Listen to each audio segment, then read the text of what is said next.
মহানগর উত্তর 52 নং ওয়ার্ড বিএনপির সাবেক সিনিয়র সহসভাপতি ইসহাক মিয়ার ব্যক্তিগত উদ্যোগে পবিত্র মাহে রমজান উপলক্ষে ইফতার সামগ্রী বিতরণ করা হয়েছে। ধর্মপ্রাণ মুসলমানদের জন্য এই মহিমান্বিত মাসে সেহরি ও ইফতার গুরুত্ব অপরিসীম।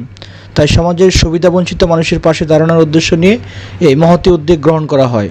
শনিবার তুরাগ থানা 52 নং ওয়ার্ড বাউনিয়া আব্দুল জলিল উচ্চ বিদ্যালয় মাঠে আয়োজিত এই ইফতার সামগ্রী বিতরণ অনুষ্ঠানের বিপুল সংখ্যক অসহায় দরিদ্র মানুষের হাতে উপহার সামগ্রী তুলে দেওয়া হয়েছে। শুরুতেই পবিত্র কোরআন থেকে তেলাওয়াত, বেগম খালেদা জিয়ার জন্য দোয়া মোনাজাত এবং সংক্ষিপ্ত আলোচনার মধ্য দিয়ে অনুষ্ঠান শুরু করা হয়। অনুষ্ঠানের প্রধান অতিথি হিসেবে উপস্থিত ছিলেন ঢাকা মহানগর উত্তর বিএনপির যুগ্ম আহ্বায়ক আফাজউদ্দিন আফাজ, যিনি ইসহাক মিয়ার এই মানবিক উদ্যোগের প্রশংসা করে বলেন, এই ধরনের উদ্যোগ সমাজের সহমর্মিতা ও ভ্রাতৃত্ববোধ বৃদ্ধিতে গুরুত্বপূর্ণ ভূমিকা রাখে।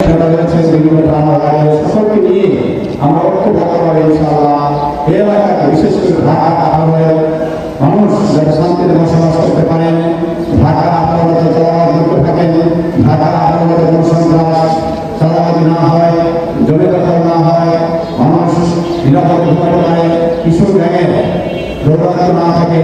আমার ভাইয়া বোনেরা আপনাদের কিছু ইফতারে সামগ্রী দেওয়ার জন্য এবং আপনাদের বিভিন্ন সমস্যার কিছু কথা শোনার জন্য জিহাদ সৃজনশীল সংসদ ও বৃহত্তর উত্তরা থানা বিএনপির সাবেক সাধারণ সম্পাদক আজহার আলীর সভাপতিত্বে ইফতার সামগ্রী বিতরণ অনুষ্ঠানের বিশেষ অতিথি হিসেবে উপস্থিত ছিলেন ঢাকা মহানগর উত্তর বিএনপির সদস্য আলী আকবর আলী, সাবেক সদস্য আলাউদ্দিন সরকার টিপু, দক্ষিণকান থানা বিএনপির ভারপ্রাপ্ত আহ্বায়ক হেলাল তালুকদার, তুরাগ থানা বিএনপির ভারপ্রাপ্ত আহ্বায়ক হারুনুর রশিদ খোকা।